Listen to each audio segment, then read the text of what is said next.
Santiago, como decía, bienvenido. Don Santiago decía, y me hacía referencia a ellos, porque muchos probablemente no conocen que tiene publicados 21 ya. 20 o 21. 20 o 21, no me acuerdo. Me genera la duda el último. No sé si los viajes de Milo. Creo que con él son 20, si no recuerdo. Puede ser 20 bueno, ya. 20. Es una veintena de libros dedicados fundamentalmente a la historia. Él no en vano es doctor en historia, dedicados a la historia en su relación fundamentalmente con la Iglesia y con el impacto de la Iglesia a lo largo de nuestra historia, y en particular con relación con la historia de España. Nosotros hemos seleccionado hoy, hablaremos de lo que es Tercia, ¿no? Pero hemos seleccionado para el programa de hoy algunos libros que nos deberían servir de referencia, aunque la conversación por supuesto nos llevará donde nos tenga que llevar. El que más me gusta, el que más contenido aporta al programa de hoy, a mi modo de ver, es uno que se llama Hispania, España, el nacimiento de España. Hispania, España son los nombres que romanos y godos le daban al mismo territorio, a España. Es así, ¿verdad? Es así. Hispania ya es un término romano. Se simplifica más como Hispania, escrito en época visigótica. Y ambos vienen del término Hispania, de hecho, es una evolución del término Hispania, y desde el siglo IV, de hecho, o sea, en época tardo-romana, ya fonéticamente se pronunciaba España, igual que hoy. Y es una evolución del término fenicio, Isefam in, que definía la costa de los metales o de los conejos, la tierra de los metales de los conejos, en alusión sobre todo a que los fenicios venían a estas tierras buscando los metales que aquí extraían en las minas, comerciaban con ellos, y a los conejillos, a los cunícula que narraban los viajeros antiguos, que eran unas liebres más pequeñas, es el conejillo, el conejo español, más pequeños que las que conocían los habitantes del Mediterráneo oriental. Enseguida hablaremos de eso, porque yo creo que el Pater me está haciendo un spoiler. el pater me está adelantando algunos contenidos, probablemente de cosas que le rondan en la cabeza y quizá en la pluma, que aún no han sido publicadas. Pero está muy bien adelantarlas, porque nos introduce un tema del que enseguida hablaremos, que es el concepto de España como unidad política, como unidad territorial o como unidad nacional, ¿no? Es decir, todos esos conceptos que han sido discutidos, que yo mencionaba en el editorial, y que en algunos casos he puesto algunos hitos, pero hay muchos, ¿no?, donde se han puesto en discusión. Pero yo, antes de eso, no sería un buen periodista si, teniendo aquí al Pater, no hiciera alguna reflexión a la actualidad, ¿no?, alguna referencia a la actualidad y también a su propia biografía personal, ¿no? Hay que entender algunas cosas para hacer un desarrollo adecuado de esto, ¿no? Y digo que no sería un buen periodista, si es que soy un periodista, por lo menos en términos de micrófono y de emisora, si no hiciera referencia, al Valle de los Caídos y a la situación en la que nos encontramos en este momento. Por supuesto, con los límites y con hasta donde nos quiera responder el Pater, que entendemos que es una situación muy compleja, pero que yo me puedo referir a ella porque además está este libro en el que he hecho referencia, Hispania, España, es del 14, si no recuerdo mal, y ya entonces una introducción suya acababa con un párrafo en el que hacía referencia a la incómoda situación, a la dolorosa situación de la comunidad benedictina en aquel momento en el Valle de los Caídos, que yo recuerdo cuál es, pero quiero que nos lo recuerde él, porque encuentro algunas similitudes, analogías a la situación actual. Efectivamente, ese prólogo lo elaboré en el año 2010. El libro lo concluí entre el 10 y lo rematé en el 11, pero en el 10 ya quise hacer una primera conclusión. Fue el cierre que se produjo entonces, por orden gubernativa, aunque nada por escrito, del Valle de los Caídos, y la prohibición de los fieles para acceder a la basílica a la celebración de la Santa Misa. Pues esto ya fue un domingo 7 de noviembre, ya fue lo definitivo, y ante esa situación la comunidad benedictina decidió bajar a las puertas del valle, puesto que si los fieles no podían subir a misa, nosotros íbamos a ir a los fieles a celebrar la misa, y teníamos la misa en la puerta puerta, fuera de la valla de piedra, bajo los pinos. Fue un ambiente de recogimiento y de oración magnífico, estupendo, que dio la vuelta a España y al mundo. A partir de ahí, pues por parte del gobierno, fue en época de Rodríguez Zapatero, tuvieron que ir echando marcha atrás. Tuvimos varias misas de domingos en la explanada posterior del Valle de los Caídos. Y finalmente esto mientras se reabría la basílica. Hubo una reacción positiva de los fieles. Además se mantuvo mucho el espíritu de oración.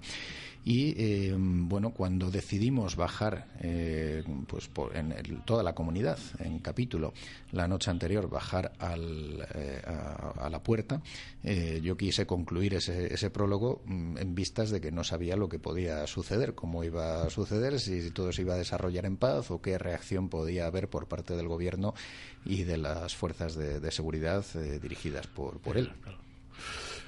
¿Te acuerdas de aquello? ¿Recuerdas de aquella...? Sí, porque además ya de mucho que hablar. Quizá ahora se ha quedado pequeño con lo que ha venido después, porque yo creo que el papel de los medios de comunicación, que a nadie sorprenderá si digo que además es un servicio de información, también es un mecanismo de presión, y no tiene por qué ser algo negativo, pero es así.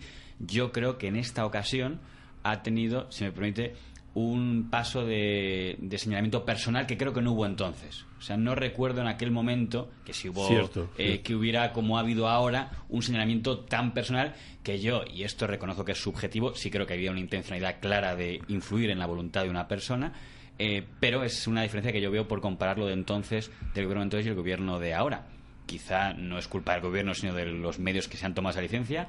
Es muy difícil establecer casualidades, pero sí me da la impresión, cuando se ha señalado además, antes ha hablado usted de una gran biografía de los libros que ha escrito nuestro invitado. Seguramente los oyentes no la conocerán porque el único dato que se ha dado de su biografía en los últimos meses ha sido uno de hace 25 años, referido a una afiliación, que yo me preguntaba divertidamente en un artículo que escribía en Periodista Digital a cuántas personas se le ha pedido que respondan 25 años después por una afiliación política. Porque si lo hiciéramos, incluso con la presión periodística, pues daría pie a muchos comentarios al respecto. Pero le preguntaba a él si comparte esa visión de que creo que la presión de entonces y ahora no ha tenido el mismo nivel.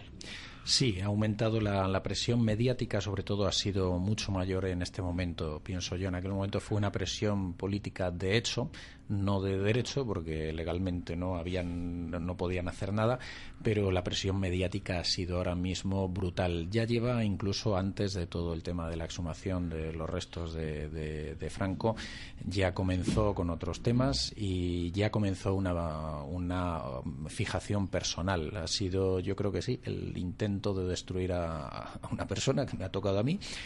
Y sí, ha sido una presión fuerte. Lo que pasa que ya llevada al absurdo con que se está llevando y al manejo pues de la información o la desinformación, llega a unos grados efectivamente de absurdo. Yo reconozco que hubo una primera parte en el año 2018 donde aquello sí me afectó, aquello que comenzó, pero gracias a Dios pues lo he ido afrontando en los meses siguientes con una fuerza que noto que no venía de mí, sino que venía de Dios. Y creo que todo aquello me preparó pues para despreocuparme de mi honra, de mi fama, tanto si hablaban bien como si hablaban mal, y hasta acabar riéndome ya pues de lo que hoy dicen o pueden decir. Hoy comentábamos además, me daba fuera del micrófono cuando estábamos esperando entrar en el estudio, que es una situación que además está dando, me da la impresión que con un exceso verbal y con un exceso escrito y con un exceso no solamente respecto de la abadía, del pater, sino de todo aquello que en general se ha convertido en objetivo político. Estábamos hablando de nombramientos que han hecho o de selección de personas que han hecho partidos políticos para sus candidaturas, donde se reflejan cosas absurdas, ¿no? Como las gafas que lleva uno, las manos que tiene el otro, si es pseudo o no pseudo profesional de algo. Esto está llegando a unos límites que deberían preocuparnos, pater. Yo creo que sí, a la pérdida de todo contenido moral, de todo principio moral. Ya no es ni moralidad. Yo creo que ya hay ciertos ámbitos de ciertos medios de comunicación y de la política que han alcanzado un grado de amoralidad absoluta, ¿no? Donde todo es válido, la mentira es válida, la descalificación es válida, el hundimiento de una persona es válido. Pues sí, yo esta mañana efectivamente comentábamos pues de un amigo historiador, es amigo mío, que le descalificaban como pseudo-historiador. Vamos a ver, yo lo he conocido, él hizo su carrera de geografía e historia, ya entonces era un hombre muy valioso en cuanto a sus lecturas y sus conocimientos, tenía un discurso un verbo magnífico, y es una persona que lo que estudia se lo trabaja, como es Fernando Paz, claro, a quien yo pues me honro de ser amigo de él, y bueno, pues son unas descalificaciones las que se han hecho, empezando por la de pseudohistoriador, que me parece, vamos, es pues como la que quisieron hacer de mí, diciendo también un monje nada contemplativo. Ya me parece que es caer en el grado más bajo ya de calidad profesional por parte de quienes hacen eso. Efectivamente, JF, eso, yo estoy hablando de esa preocupación, y es una preocupación que alcanza a todos los medios. Vuelvo otra vez a la responsabilidad de los medios en todo eso. Hay una intencionalidad política detrás manejada, es casualidad, son los tiempos. Esto no estaba ocurriendo. Es decir, este nivel de señalamiento personal que tú hacías referencia hace un rato no estaba ocurriendo hasta hace relativamente poco, y puede tener unos límites o unos riesgos para la convivencia notablemente. Yo me temo que ojalá fuera tan simple de que fuera la voluntad limitada de un colectivo, ¿no? Porque si dices, pues si es dependiente únicamente por un gobierno que puede ser más o menos propenso a esto, o de un partido más propenso a esto, pues se solucionaría con un cambio de gobierno. Pero yo me temo, y aquí es una cuestión también subjetiva, que también están cambiando las formas de ejercer la profesión. Yo hace poco debatía con unos compañeros de un medio de comunicación que está vinculado a una televisión que alardea mucho de la verificación de datos, y yo lo intenté explicar, digo, que no me parecía que era verificación lo que estaban haciendo, digo, porque puse una serie de ejemplos de veces que se habían dado a dar datos para, digamos, machacar o dañar la imagen de una persona, y lo habían empezado a dar antes de hablar con esa persona o con alguien del entorno de esa persona.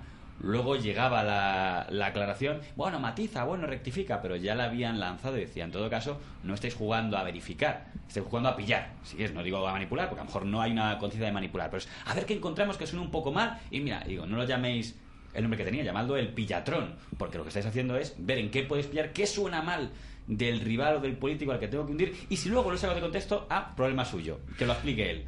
Y eso se está haciendo de una manera diaria. No es que cada tanto, es que está siendo diario. Pero con notables excepciones, porque en paralelo y al mismo tiempo se están produciendo unos blanqueamientos tremendos de otros individuos, por calificarlos de una forma bueno, pues digna de un micrófono, de otros individuos cuyos pasados inmediatos y recientes son terribles, que no se limitan a una militancia legal o a una participación electoral o a una opinión pública, van mucho más allá, como es la participación activa inmediata en el terror, y sin embargo son blanqueados por esos mismos medios, son saludados, son compartidos en medios divertidísimos, haciendo cenas y cosas, y son los mismos medios y al mismo tiempo. Es más fácil en este momento reclamar justicia por crímenes que ya han sucedido hace 60 años, por así decirlo, que ya no ocurrió, por ejemplo, en el País Vasco hace 20. Sí. Es una cosa curiosa, pero tiene que ver, ¿no? Hace poco una importante huelga, y ya sé que no es bueno personalizar, pero es que es muy gráfico, en Cataluña, el sindicalista que la encabezaba era una persona que había estado condenada por asesinato. Empresario José María Bultó. Sí. Y no es que no se sepa, se sabe, pero bueno, si te lo dicen, bueno, tampoco saques esos temas, ¿qué haces recordando eso?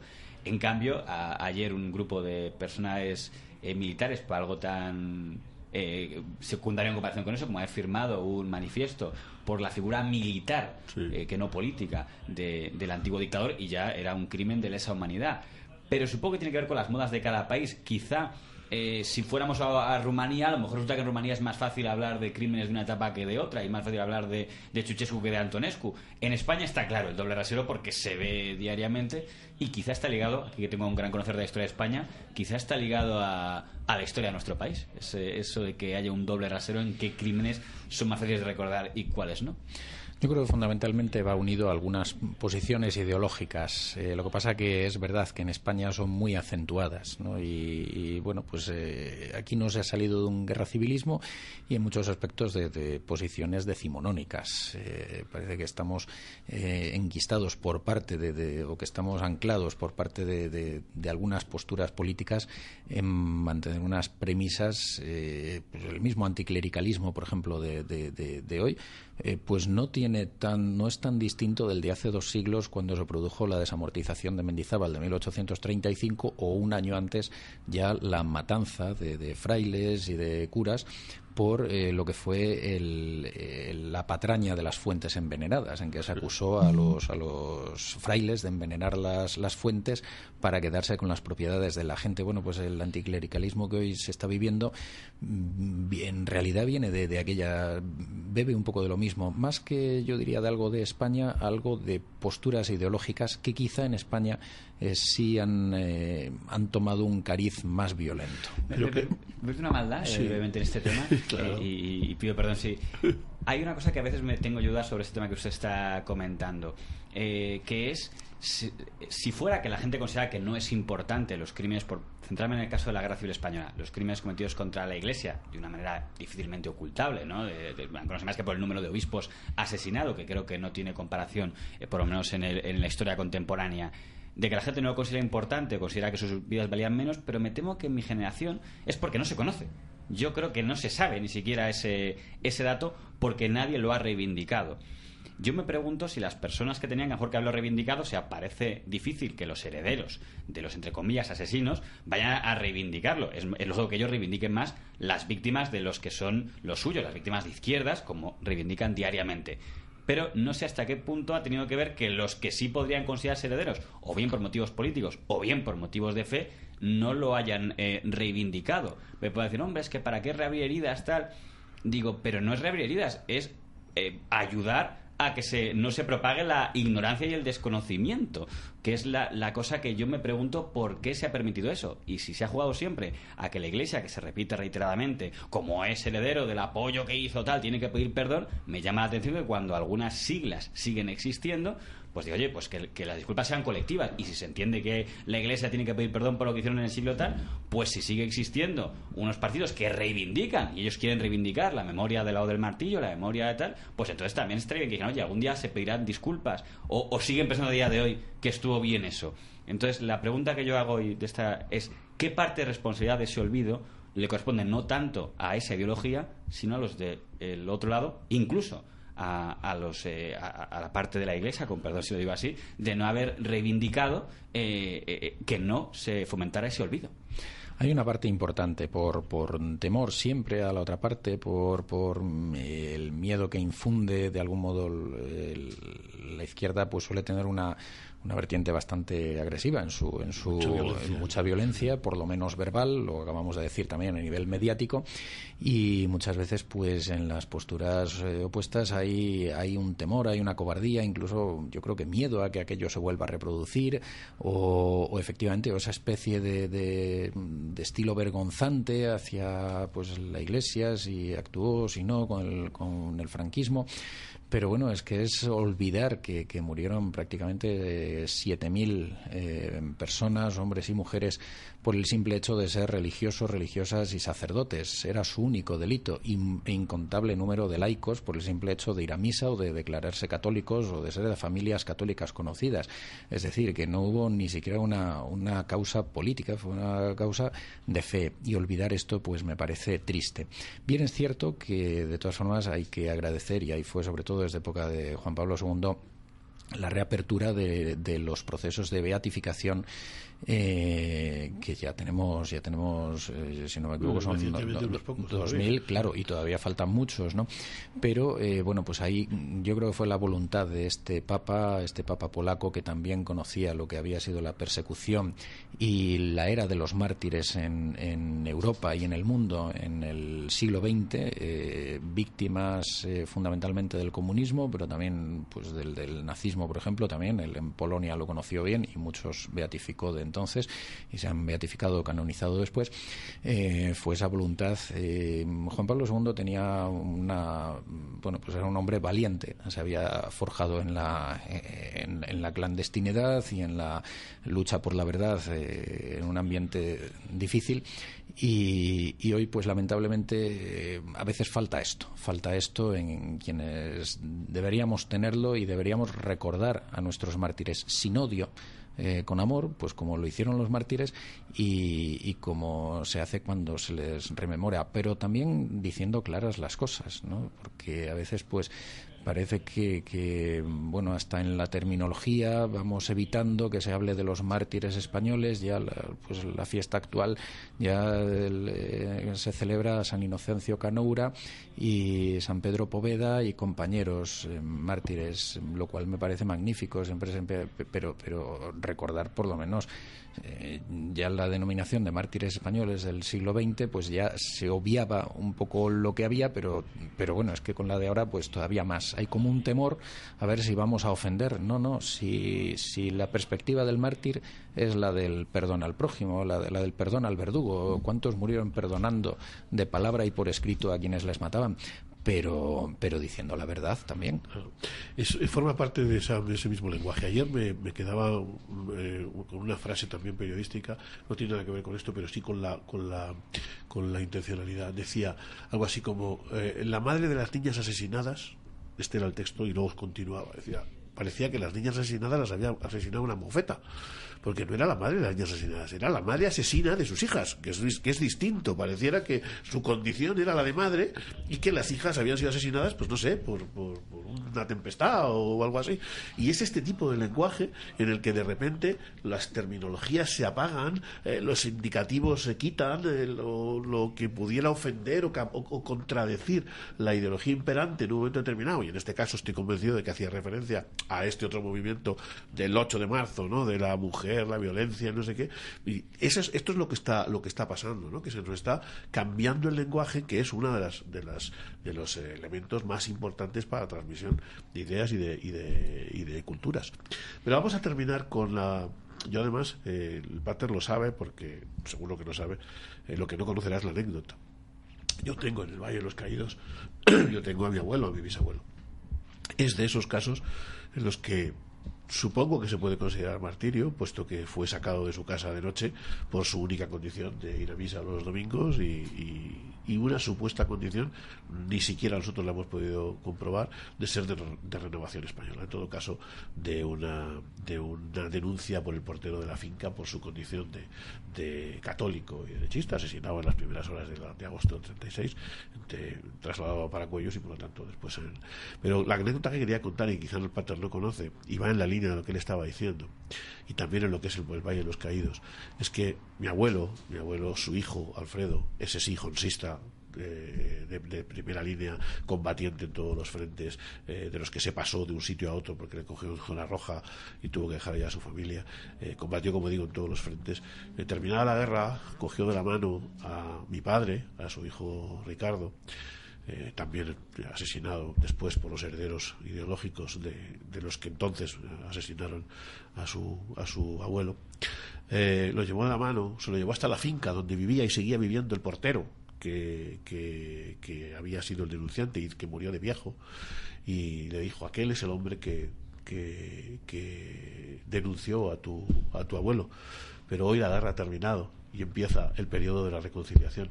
Quiero que no lo olvides, pero quiero que lo perdones. Y esa, que es una anécdota transmitida de viva voz, no deja de ser de alguna forma el espíritu en el que se creó y en el que hoy continúa los benedictinos y la abadía del Valle de los Caídos, ¿no? Es así. No conocía la anécdota, que es preciosa, pero además es que coincide con otras también que he conocido, y algunos de ellos personas sepultadas allí, casos que después, cuando llegaron los juicios de guerra con posterioridad al término del conflicto, personas que sabían quién habían sido los verdugos del marido, del padre, de un familiar, de un conocido, llegado el juicio, pues preferían olvidar, pasar por alto y hacerse incluso los tontos como que no conocían a esa persona, y gracias a eso muchos de aquellos verdugos salvaron sus vidas. Fue un espíritu de perdón y de reconciliación que se dio ya en los años 40. Incluso de personas del bando republicano, pues sé que esto también lo hubo, ¿no? O sea que, aunque en el bando nacional, sobre todo quizá por la inspiración católica de la mayor parte de quienes lo componían, fue este tipo de anécdotas fue mayor, pero también conozco algunos casos de matrimonios mixtos que surgieron enseguida entre descendientes de un lado y del otro. Desde luego, ese espíritu de reconciliación temprano, no ha sido solo de los años de la transición, como se ha dicho recientemente, a nivel social se hizo muy pronto, e incluso en otros órdenes, y desde luego nosotros es lo que aspiramos, a orar por las almas de todos, de unos y de otros, de los caídos del bando nacional, del bando republicano, tanto los que están sepultados en el Valle como los que pueden yacer en otros lugares de España en la guerra, y orar por la paz de España y por el bien de España. Esa fue la tarea, o parte de la tarea que nos fue encomendada, y seguimos con ella, igual que se nos encomendó el Centro de Estudios Sociales, cuya idea, o parte del Centro de Estudios Sociales, había un patronato cuya idea era alcanzar una dimensión en el orden temporal, social, económico entre los españoles, alcanzar la paz y la justicia social en España, fundamentalmente desde una inspiración de la doctrina social de la Iglesia, pero con una amplitud intelectual de miras enorme, que sorprende incluso al ver los libros que hay en la biblioteca, porque se era consciente de que buena parte de los orígenes de la guerra habían estado en motivos de tipo económico, social, laboral, injusticias sociales, diferencias hirientes entre ricos y pobres, desajustes económicos, etcétera, y se pretendía que una guerra así no se volviera a producir. Por eso el Valle de los Caídos no es la reapertura de la guerra, es el cierre definitivo de la guerra a través de la oración, a través del perdón, del hermanamiento entre los caídos y de una búsqueda de una paz y de una justicia social estables, y que, bueno, pues entre otros frutos tuvieron la creación de la gran clase media española, que si hoy no hay una guerra, pese a todo como se está crispando, pues viene porque ya no hay la pobreza y la miseria que existía en 1936. Sí. Por cerrar el capítulo de Valle de los Caídos y centrarnos en la parte de las obras, a mí al Valle de los Caídos me unen más cosas, ¿no? Yo me casé en el Valle de los Caídos un 12 de octubre, elegido por supuesto expresamente el Día de la Hispanidad, y además llevo a gala que elegí cada uno de los detalles, ¿no? Desde todos negociados con el padre Julio Iglesias, que todavía debe estar, ¿no? en la abadía. Está ahí como sacristán de la basílica. Sacristán de la basílica. Quiero decir que elegimos al sacerdote, que no fue otro que Ramón Tejero, compañero de fatigas desde bien temprana edad. Elegimos los testigos, elegimos la enseña nacional en el altar, con el emblema de víctima de terrorismo colgando de ella, porque mi padre no podía asistir, obviamente.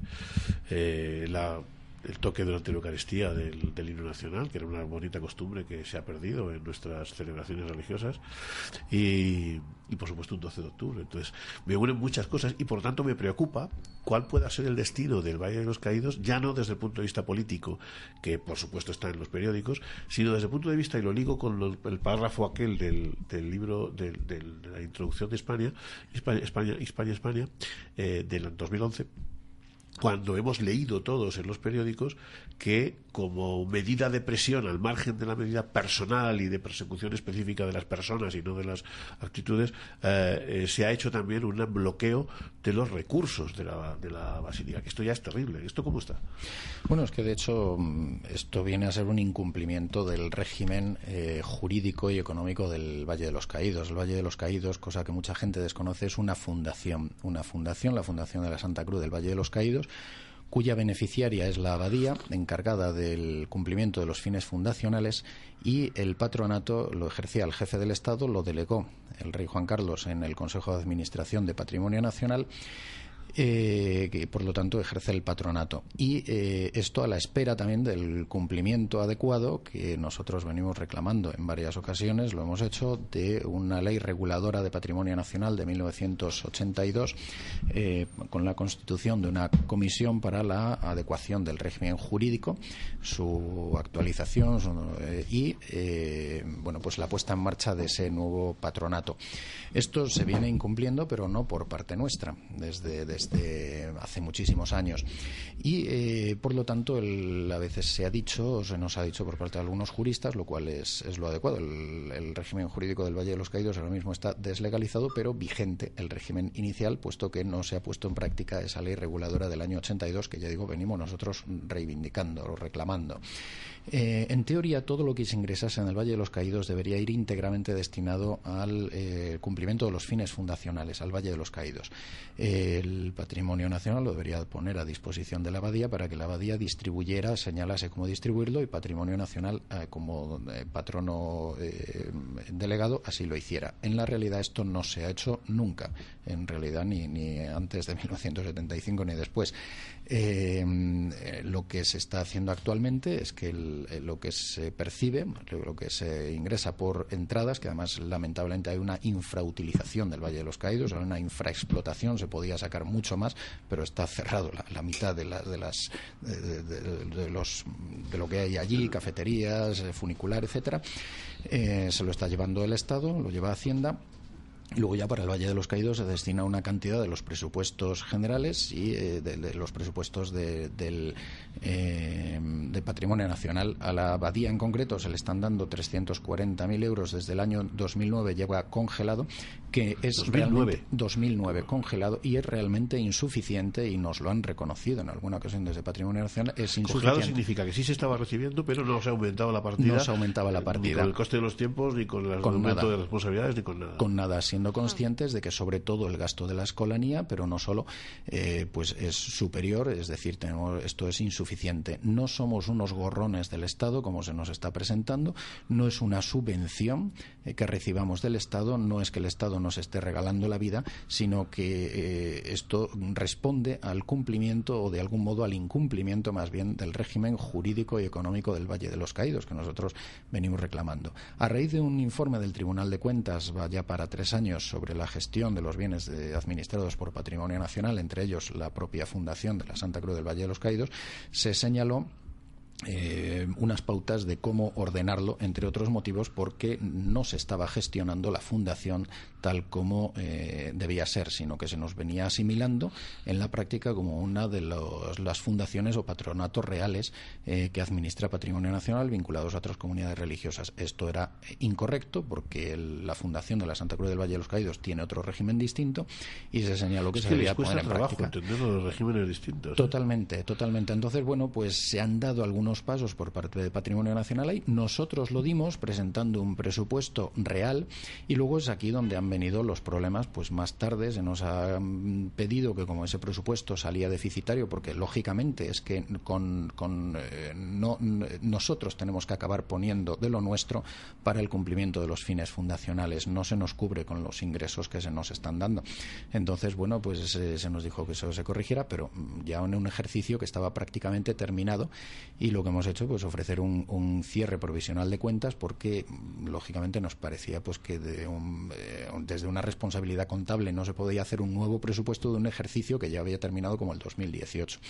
Entonces, bueno, pues todavía esto, con esta excusa, pues viene esto detenido, viene retenido, y nosotros seguimos teniendo que afrontar todos los gastos que tenemos, entre ellos pues la educación de esos niños escolanos que no tienen culpa de nada a este respecto. Ahora, también es cierto que esto está provocando pues una reacción de gente que se está volcando en este momento hacia el Valle de los Caídos, sin que llegue a esos informes alarmistas que por ahí han corrido, pero la gente está respondiendo pues al ver lo que realmente pues parece una venganza, según las palabras que expresó la vicepresidenta, ¿no? Tal como lo expresó, pues la impresión que dio fue que esto era una venganza. Yo no sé si lo es o no, pero bueno, pues si no cuidan el lenguaje, pues puede dar la impresión. Se nos ha incorporado y vamos a saludar a Humberto Pérez Tomé, que, como decíamos hace un momento, además de compañero en esta casa, es fundador de este programa, pero además tiene la característica de haber sido editor desde Cotia de una de las obras que hemos traído hoy aquí, La crisis de Occidente, que también es un interesante libro de Pater, y del que luego, si tenemos oportunidad, hablaremos también un poco. Bienvenido, Humberto. Muy buenas tardes a todos. ¿Qué tal estáis? Muy bien. Quería hacer unas últimas preguntas respecto del Valle. Una para nuestros oyentes, para que se entiendan bien el régimen, ahora cuando hacíamos referencia a esa tozudez en no entender los regímenes especiales que atienden al Valle.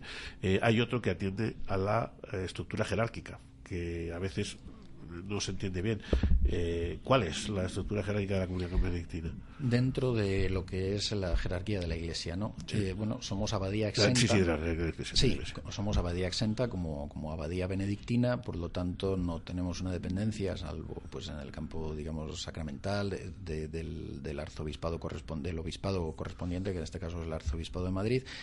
La dependencia como basílica pontificia, por encima de nuestra autoridad como ordinario del lugar, como rector, es la Santa Sede, directamente como basílica pontificia. De hecho, fue consagrada por disposición de Juan XXIII por el cardenal Cicognani. Ya previamente, en el año 58, había sido bendecida como iglesia abacial y protegido todo el recinto por el Papa Pío XII.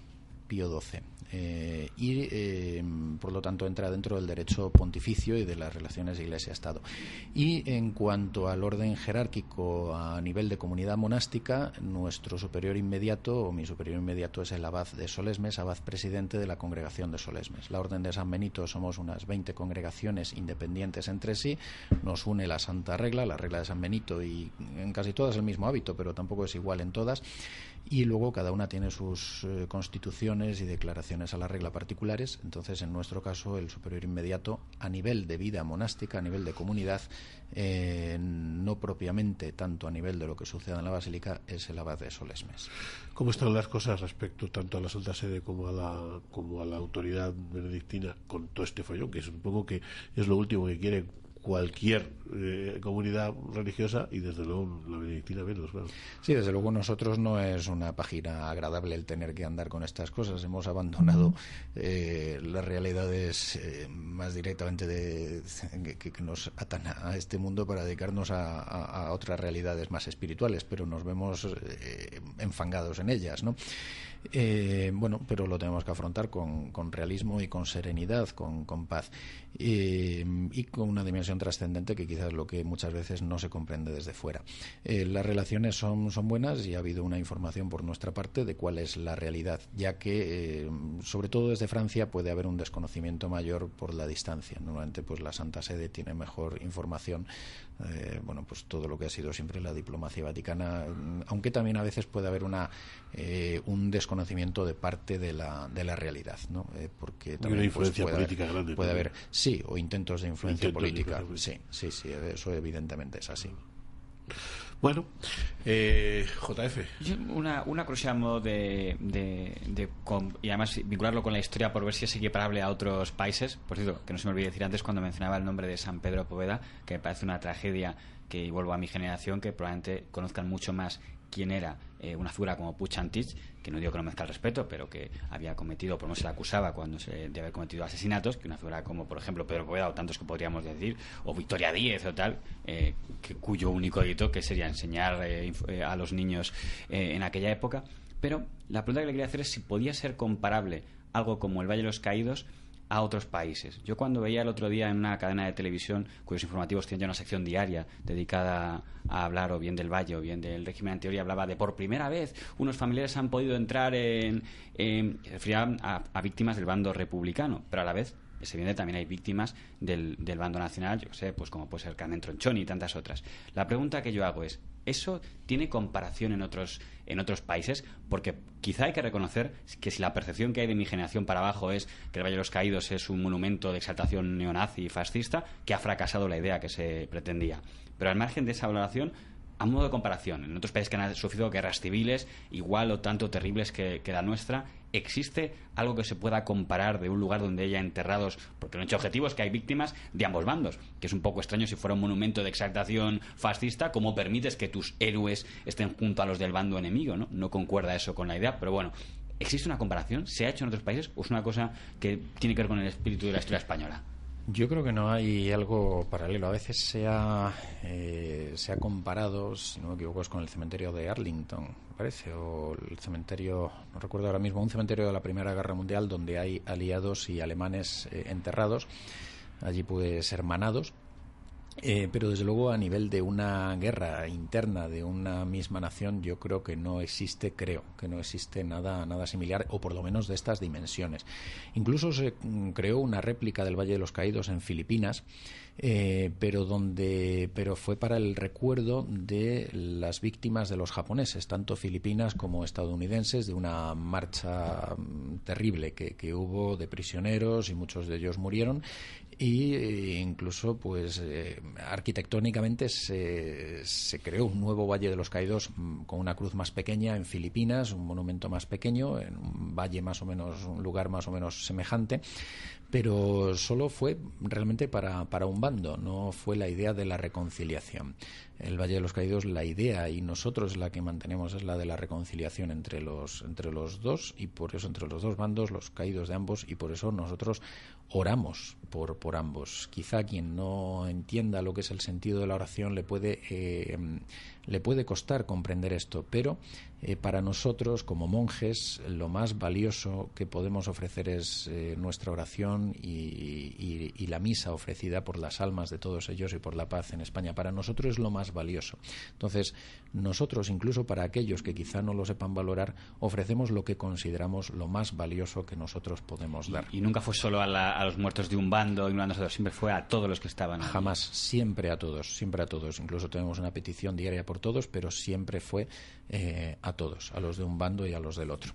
Y finalmente, la situación actual respecto de ustedes, los monjes, ¿cuáles son los siguientes pasos que podemos esperar respecto a la exhumación, me refiero, y de todo este follón vinculado a la fecha electoral que se da? A la fecha electoral, ¿no? En este momento yo creo que esa fecha carece de relevancia real, en cuanto que ahora mismo el tema está judicializado, está en manos de la justicia, en manos del Tribunal Supremo.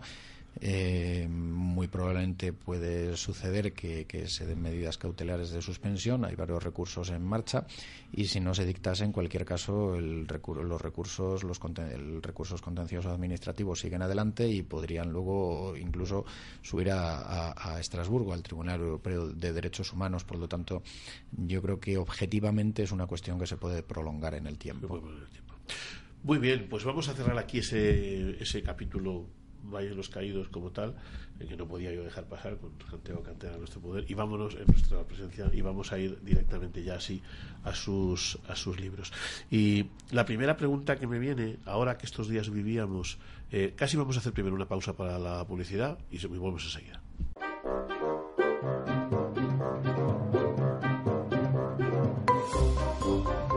Bueno, pues ya estamos de vuelta. Ahora sí hemos descansado un poquito.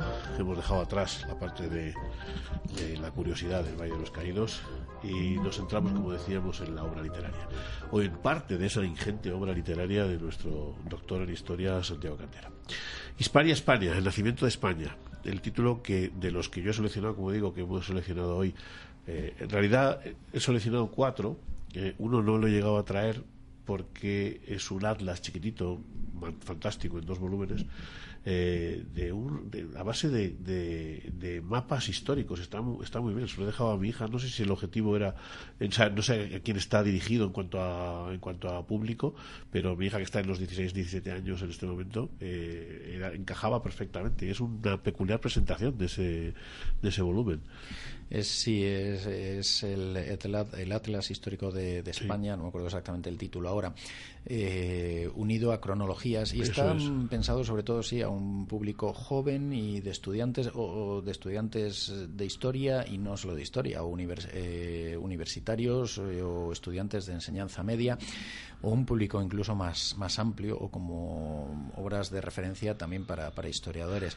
Se gestó realmente de algún modo bajo la idea, o desde la idea de otro anterior que existía, universal, el Kinder, en ediciones Istmo, y se pensó en hacer uno para España. El universal, desde luego, fue un éxito, bueno, yo creo que tanto en España como en otros países, y aquí, si no recuerdo mal, quien lo dirigía, porque ya fue hace años, no había entrado todavía en el monasterio, era don Enrique Martínez Ruiz, catedrático de Historia Moderna de la Universidad Complutense, quien lo dirigía con un equipo de historiadores. La parte de historia medieval la llevaba don Miguel Ángel Ladero, que fue el que me encargó, sobre todo. Yo, la verdad, mi parte ahí mi colaboración fue pequeñita. Fueron los mapas de historia de la Del Iglesia, primer volumen, sí. historia de la cultura e historia del arte. Sí.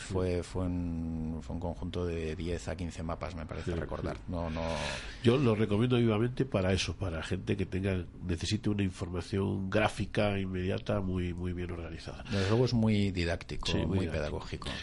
Pero además de esos libros que decía, que no le he traído, simplemente me refiero, está La crisis de Occidente, Orígenes, Actualidad y Futuro, de la editorial Secotia, de Humberto Pérez Torné, Historia Hispania, de Actas, de nuestro buen amigo Luis Valiente, referido al nacimiento de la nación, probablemente como ese concepto, y un último libro del que no hablamos porque nada tiene que ver con o yo no encuentro relación, digamos, con este tema, aunque tiene también su historia y sus mensajes, según me cuentan las buenas lenguas, de cuál es su origen. Luego le dedicamos unos minutos, que se llama Los viajes de Maelok, y se da en la Europa del Norte, y es otra historia. La pregunta que me viene a la cabeza, lo mencionábamos en la editorial. La realidad española, usted ha hecho unas referencias, digamos, a lo geográfico, o a lo territorial, respecto de los fenicios, al nombre probablemente que se le daba a una zona determinada con unas características determinadas, pero hay quien se empecina en decir que la realidad española, de haber existido, desde luego tiene un cuarto de hora prácticamente. Este libro, y a la luz precisamente de la importancia por la que yo le quiero preguntar, de eso que yo he mencionado, la cruz y la espada, la cruz fundamentalmente, este libro viene justamente a decir lo contrario. Es decir, el nacimiento de España, al menos en su concepción nación, tiene otro origen. Sí, y realmente la tesis que expongo ahí, que tampoco es que sea una tesis propia, lo que pasa que sí que, digamos, me he centrado en profundizar en el asunto de los orígenes hispano-romanos y sobre todo hispano-visigóticos, los orígenes en época del reino visigodo de Toledo, del concepto de España.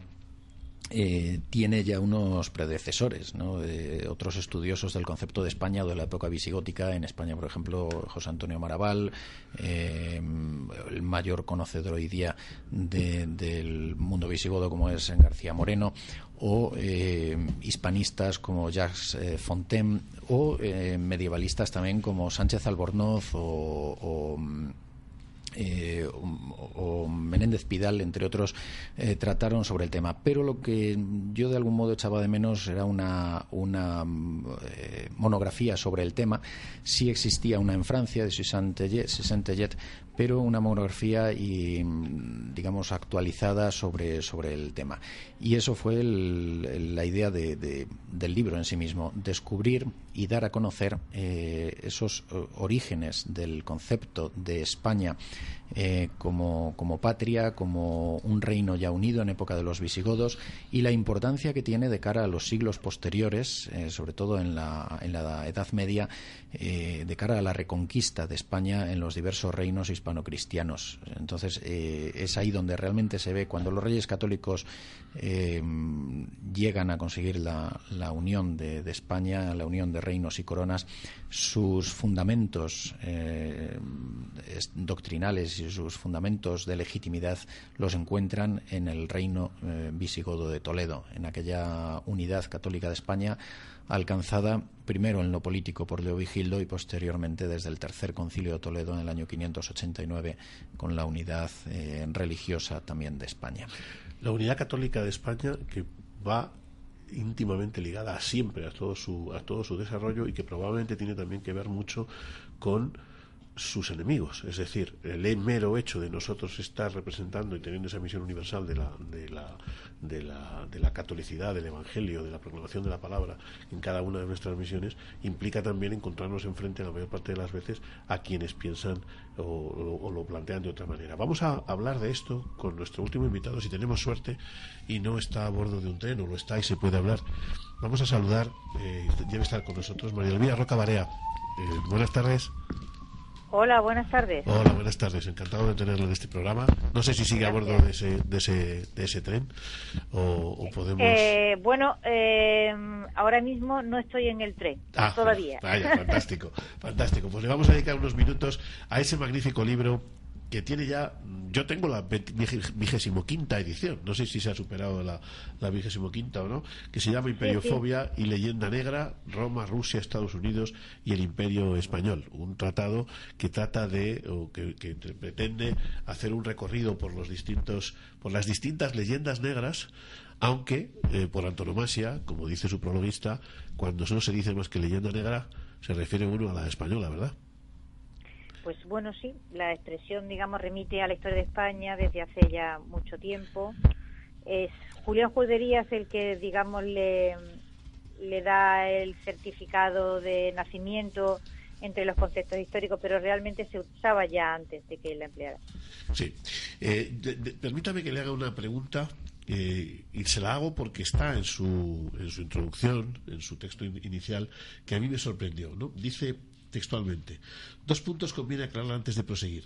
El primero tiene que ver con el tema del libro, que está irremediablemente vinculado a creencias e ideologías, y sé que la primera tentación de muchos lectores será saber desde qué punto de vista ideológico está escrito, para así determinar si le merece confianza o si vale la pena leerlo. No veo inconveniente en facilitar este escrutinio. No tengo vínculo de ninguna clase con la Iglesia Católica. Pertenezco a una familia de masones y republicanos y no he recibido una educación religiosa formal. Auscultándome para ofrecer al lector una radiografía lo más precisa posible, me he dado cuenta de que la persona de religión con quien más trato he tenido ha sido el reverendo Cummins de la parroquia batista de Harvard. Necesitaba hacer esta aclaración por alguna causa. Es decir, entiendo que el hecho de declararse, no sé si de familia masona o republicana, implicaría una interpretación concreta de la historia. Bueno, digamos, hay una cierta tendencia a el pensamiento, digamos, no religioso en España ha solido ser anticatólico, por una serie de razones que sería ahora mismo largo de explicar. Es decir, cuando se empieza en el siglo XVIII, el pensamiento, la intelectualidad se van apartando de la religión queda circunscrita a la esfera de lo privado, de lo muy privado, y se vuelve un fenómeno cada vez más restringido y menos influyente socialmente. A partir de ese momento, esto sucede en toda Europa, los protestantes que se hacen ateos, vamos a explicarlo de una manera muy rápida y entendible, los protestantes que se hacen ateos no abominan de su tradición religiosa. Pero los católicos que se hacen ateos, sí. Y en ese momento, digamos, copian el discurso anticatólico que venía del lado protestante, tanto de los creyentes como de los no creyentes. Es un fenómeno complejo que tiene que ver con la subordinación cultural, que digamos es la actitud con la que las naciones católicas se han colocado a sí mismas en una posición absolutamente de asunción de la inferioridad moral de su cultura y de su religión, de su tradición religiosa. Esto no tiene nada que ver con el ser creyente o no serlo. Entonces me parecía importante aclarar este hecho, porque se entiende que automáticamente, si uno no va a patadas con el catolicismo, es porque es creyente, porque no hemos tenido una tradición de pensamiento, o sea, no hemos tenido una tradición de libre pensamiento que sea capaz de enfrentarse al fenómeno de la religión, de todas las religiones y de todos los cristianismos en sus distintas iglesias, con un criterio de ecuanimidad. Y entonces me parecía que era importante hacer esa aclaración. Si no lo he entendido mal en esta exposición, la culpa fundamental de algunas de esas interpretaciones sería precisamente las propias naciones o las propias interpretaciones católicas las que habrían abandonado el territorio para ser no sé, tibio, una defensa tibia. ¿Le he entendido que estaba diciendo?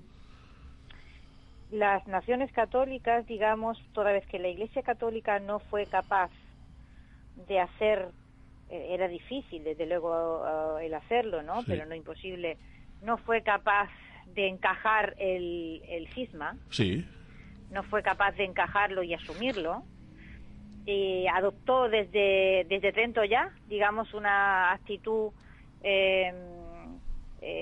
digamos, lo más complaciente, amable, comprensiva posible, y la ha seguido teniendo y ha ido a más, frente a una actitud clarísimamente, digamos, protestante, que es una actitud ofensiva. La Iglesia se transforma, la Iglesia católica, digamos, adopta una actitud meramente resistente, meramente defensiva, mientras que las iglesias protestantes adoptan una actitud claramente agresiva y ofensiva. Correcto. Entonces, a partir de ese momento, que ya Trento no es más que la institucionalización de esa situación, esto no ha ido más que avanzando y yendo a más, hasta colocar a las naciones de tradición católica en una posición absoluta de subordinación cultural y de inferioridad moral asumida.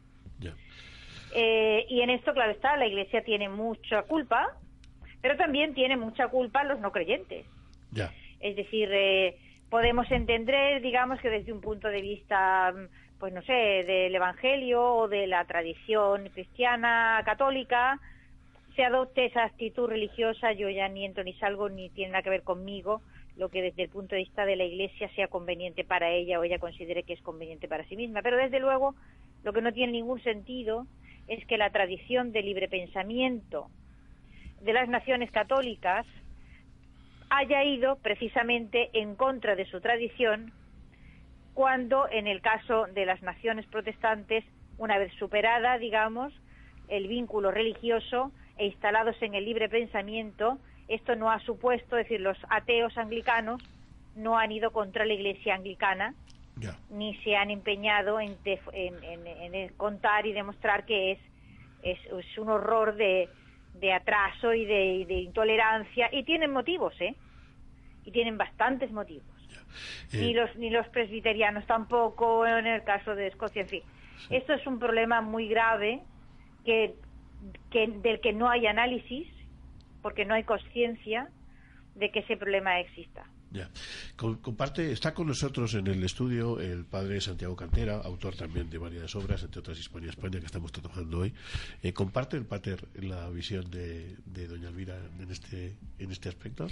Bueno, lo primero, saludarla y además decirle que estamos leyendo con mucho interés en estos momentos en el refectorio del monasterio su libro, porque al mediodía y la noche nosotros hacemos siempre una lectura, y al mediodía, después de un texto de la Sagrada Escritura, leemos un libro de historia o de historia de la Iglesia o del Magisterio, y en este momento pues lo estamos leyendo y con mucho interés, y darle la enhorabuena por el libro. Pues muchas gracias. Celebro que les resulte una lectura instructiva. Encantada. Sí, para una lectura en público se lee además muy bien. Sí, creo que en gran medida pues puedo coincidir con lo que ha señalado. Efectivamente, en España parece que bueno, pues quienes no se quizá por esa identificación que existe también entre España y lo que ha sido la misión católica, o lo que asumió España a lo largo de la historia, desde época del Tercer Concilio de Toledo y luego en la Reconquista y luego bajo los Austrias, como una empresa de defensa de la fe, de defensa y expansión de la fe. Parece que quienes han querido combatir a España han tenido que combatir paralelamente la fe católica y viceversa. O sea, que entiendo que ha habido un poco esa postura, ¿no? Y que por parte, aunque es cierto que en el siglo XIX hubo varios autores liberales que sí, historiadores liberales que sí defendieron lo que fue la actitud de España en la historia, pero sí que es cierto que desde otros ámbitos se ha combatido y no se ha sido capaz de asumir lo que es la tradición de España. Porque, bueno, pero usted considera conmigo en que eso fue un fenómeno muy limitado y que sí, no ha generado, digamos, ni siquiera historiográficamente una corriente que resulte verdaderamente significativa, ¿no? O sea, el asumir como, por ejemplo, los historiadores ingleses asumen el pasado anglicano de su nación y asumen sin espanto alguno que tienen una reina que es un papa y que la Iglesia pertenece a la monarquía, y esto no les ha llevado a ninguna clase de aspaviento cesaropapista, ni a considerar, digamos, que están anclados en la Edad Media más profunda, porque hayan sido incapaces de separar el poder político del poder religioso, ¿no? Quiere decir que hay una serie de malos entendidos en la Europa occidental en cuanto a la religión, en cuanto a las distintas iglesias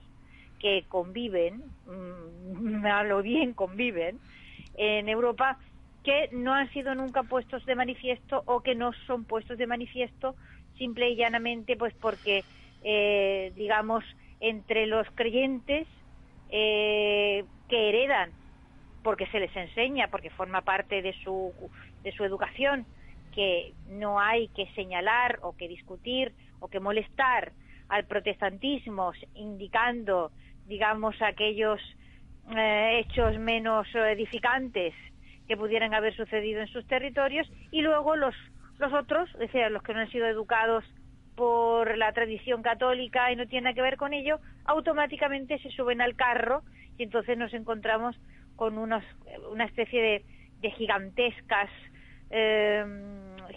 malos entendidos que se resuelven en cuanto uno simple y llanamente aterriza en la realidad. Es decir, en el mundo católico no ha habido libertad religiosa, no la ha habido, en el otro lado tampoco. Sí, totalmente de acuerdo. Entonces es que hay que empezar, digamos, a separar aquello que es propio de cada época y de cada tiempo con lo que es propio del catolicismo. Es decir, la intolerancia religiosa es el estado mental de la Europa occidental durante varios siglos. No es propio de las sociedades católicas, es propio de ese tiempo. Y cuando aparece el protestantismo, cuando aparecen las iglesias protestantes, sí, son tan intolerantes como la católica o más. Yo diría que más, vamos, y creo que puedo decirlo con cierto conocimiento de causa. Totalmente de acuerdo. Entonces, el no haber ido a la defensiva e incluso a la ofensiva cuando se acusaba al mundo católico y a España muy especialmente, porque fue su buque insignia durante muchísimo tiempo, de ser especialmente intolerante, obtuso, castrador o como lo queramos decir, no haber ido, la Iglesia no se defendió, como la Iglesia no se defendió, las naciones católicas no se defendieron. Y aceptaron una puesta en escena, que es la que ahora mismo existe, donde ese norte es siempre virtuoso, donde ese norte es más limpio, honrado, trabajador, etcétera, y un sur que tiende al vicio, a la corrupción, a la vaguera, y etcétera, etcétera, ¿no? Esa puesta en escena, que es perfectamente viva y actual, esto lo vemos todos, ¿no? Sí. Tiene una serie de causas, y entre esas causas, una es la actitud de la Iglesia y la otra es la actitud de los intelectuales de cultura católica no creyentes de libre pensamiento en los países de tradición católica, que no han sabido reaccionar frente a eso de la misma manera, curiosamente afectados del mismo complejo que los católicos tienen. Doña Elvira sitúa el origen de la leyenda negra en varios sitios, pero además lo hace compatible con incluso un nuevo planteamiento, que es la negación incluso de que existiera la leyenda negra, y que obedece sin embargo al mismo objetivo. Cuéntenoslo. Sí. Bueno, porque a partir de un cierto tiempo, el primero que yo una vez que se publica, a ver, esto tiene historiográficamente una vida muy corta todavía, ¿no? Sí. Es decir, a partir del libro Juderías publica por partes, digamos, su libro en el 1914, y luego aparece en el 17 ya como un libro completo y ampliado y tal, que es la versión que luego se ha reeditado y ya no sufrió más modificaciones. Y el segundo capítulo de esto lo escribe un argentino que se llama Rómulo Carbia en el 48. Sí. Y en el 60 aparece Arnoldson, es decir, pero nunca generando una gran cantidad de publicaciones sin un enorme interés, digamos. Pero surge en la historia este tema que en el caso de España, pues tenemos que desde el 14 que publica Julián Juderías hasta el 92 no se fija en él ningún historiador español, Ya. No se fija en él ningún historiador español. Pero sí que empieza a hacer ruido entre los historiadores, digamos, vamos a llamarlos con el nombre tradicional, los hispanistas, los franceses del 19 decían los hispanisons, que observan el fenómeno. Y curiosamente, la primera negación que yo detecto es la de Chaunú en en el 64, ¿no? Que dice que, bueno, que esto de la leyenda negra realmente es una cosa que no ha existido nunca, pero que, digamos, es que los españoles tienen unos enormes complejos y se lo toman todo un poco a la tremenda, se sienten especialmente afectados por la opinión ajena más que otros pueblos, y que carece por completo, digamos, de base real, sino que es una especie de fenómeno psicológico. Y a partir de ahí, bueno, pues como lo dicen los hispanistas franceses, pues empieza a ser repetido en España, ¿no? Esto es un clásico. O sea, si la leyenda negra surge y la investigan varios autores extranjeros, empieza a cobrar vida, y si la niegan, pues empieza a morirse. Yeah. O sea, nosotros siempre detrás de la opinión ajena, ¿no? Yeah. Que es el clásico de nuestra vida. Y hay un momento en que empieza a ser cada vez más y más negada a lo largo del tiempo, ¿no?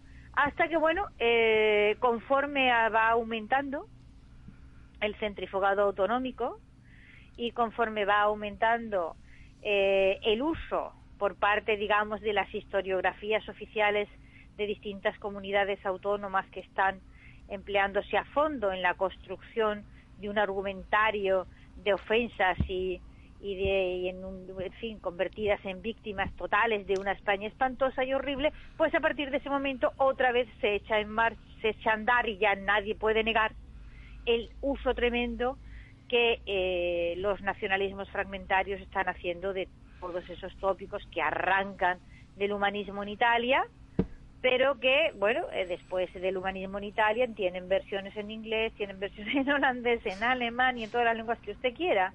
Yeah. Y entonces, lo que ha pasado en los últimos 3 o 4 años es que de repente todo el mundo ha empezado a tomarse en serio, ¿no?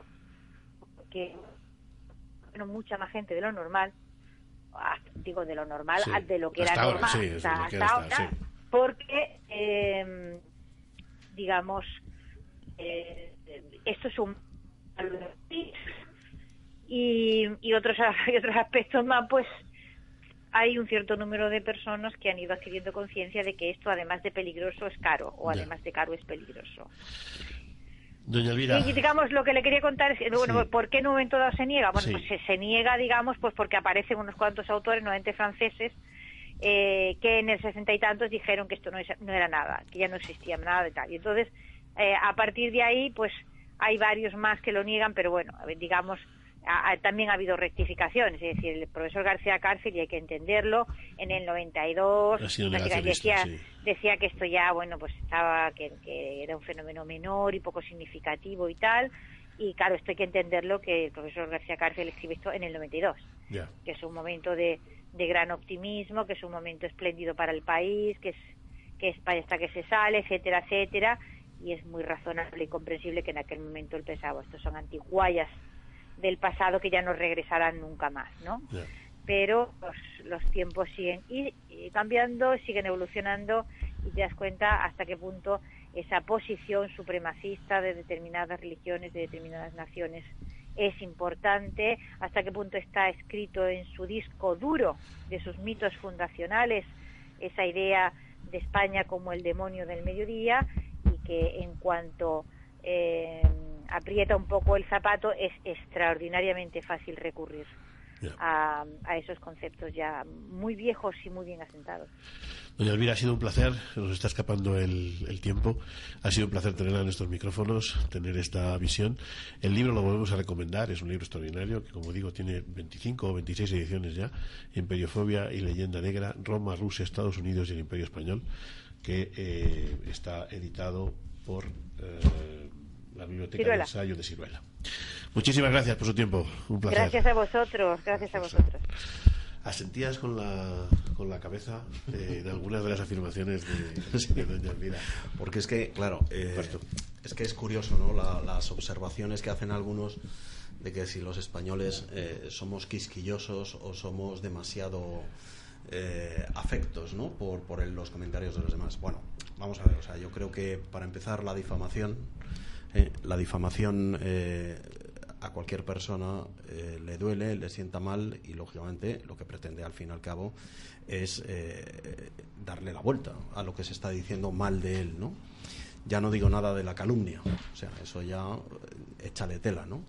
Pero es que si encima a esa difamación y a esas calumnias encima se dan por escrito, encima se hacen estudiar, encima se divulgan a nivel europeo, tal, bueno, es que no te queda más remedio, ¿no? que convertirte en un ser quisquilloso, por lo menos, y eso siendo buenos, ¿no?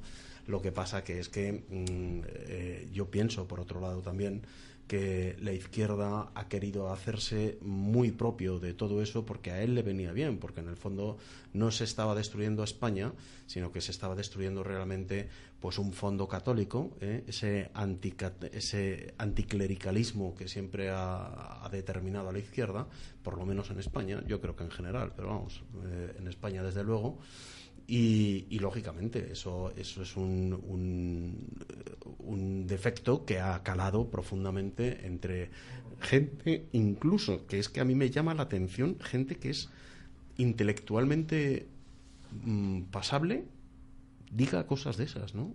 O sea, yo me quedo francamente impresionado. O sea, yo entiendo que los políticos puedan decirlo porque tengan intereses partidistas y personales, o pueda decirlo a lo mejor los chavales que es que han visto una peli y les ha llegado un mensaje lógicamente erróneo y entonces pues se sienten muy sentidos con este tema, ¿no? Tal, pero gente intelectual en las universidades, ¿no? Profesores de universidad que sigan manteniendo este tipo de argumentaciones, ¿no? Es una cosa, bueno, menos mal, ahora creo que se ha descubierto un yacimiento en Perú que acaba de dar la vuelta absolutamente, por lo menos aparte de la leyenda negra, las cosas que hacíamos los españoles ahí en Perú, que matábamos a todos. Los seres de luz, ¿no? Que nos estaban esperando, o sea, cuando cientos de niños encontrados en una fosa que fueron dedicados a sus dioses, ¿no? A sus sacrificios y demás, ¿no? A mí me parece, francamente, ¿no? O sea, impresionante. No sé qué dirán ahora los bolivarianos. Doña Elvira en su libro hace una reflexión previa, en los primeros capítulos, hace una reflexión relativa a la contraposición de la leyenda negra con una que se llama la leyenda áurea, que habría sido de origen español y que vendría a ser también de alguna manera pues un canto de nuestro lado, ¿no? Pero hace una referencia todavía previa a San Isidoro de Sevilla, a que la forma de contar las cosas por parte de Isidoro de Sevilla podría formar parte de esa leyenda áurea previa a la que estamos diciendo. Isidoro de Sevilla es uno de los referentes de su libro y de la forma de presentar Hispania. Bueno, Isidoro de Sevilla para mí es uno de los referentes en un doble ámbito. Tanto en el libro de Hispania como en general en la visión de la historia. El libro de Hispania, que ya digo que desde el siglo IV se decía ya fonéticamente España, él elaboró por una parte un Laus Hispaniae, una alabanza de España para el inicio de su historia de los reyes vándalos, suevos, vándalos y godos, suevos y vándalos, donde hace un elogio de España incluso como madre de príncipes y la vincula también con sus orígenes romanos, y eso va unido a una alabanza de los godos también al final del libro. Y normalmente esta historia se considera como la primera historia nacional española, casi paralelamente a la que de los francos escribe San Gregorio de Tours y de los anglosajones escribe San Beda el Venerable. Y San Isidoro es un referente por eso, pero también es un referente además en el ámbito de la historia, de su concepción de la historia. Es uno de los referentes de una visión que yo en la que yo desde luego con la que me identifico, que es la visión providencialista de la historia, es decir, una visión en la que la libertad del hombre juega un papel fundamental, y todo ello también dentro de una dimensión trascendente de la historia en la que Dios también es uno de los protagonistas. En este sentido, quizá una de las obras, una obrita reciente que ha habido es la de Dios, la historia y el hombre, de Rafael Sánchez Saus, que recoge también una visión teológica de la historia. Nos queda un minuto. A ver si somos capaces de responder en un minuto una pregunta que yo sí le quería hacer. Esa vinculación de la fe con España. La pérdida de la fe es una de las razones por las que de alguna forma hemos dejado, y cuando digo hemos no me refiero a mí ni a ninguno de los presentes, hemos dejado de amar a España. Un minuto. Yo creo que sí. que evidentemente sí, la fe católica se ha identificado con la historia de España, ha sido el motor de sus gestas más grandes y la seña de identidad y de unidad fundamental también para los distintos pueblos que han configurado la realidad que llamamos España.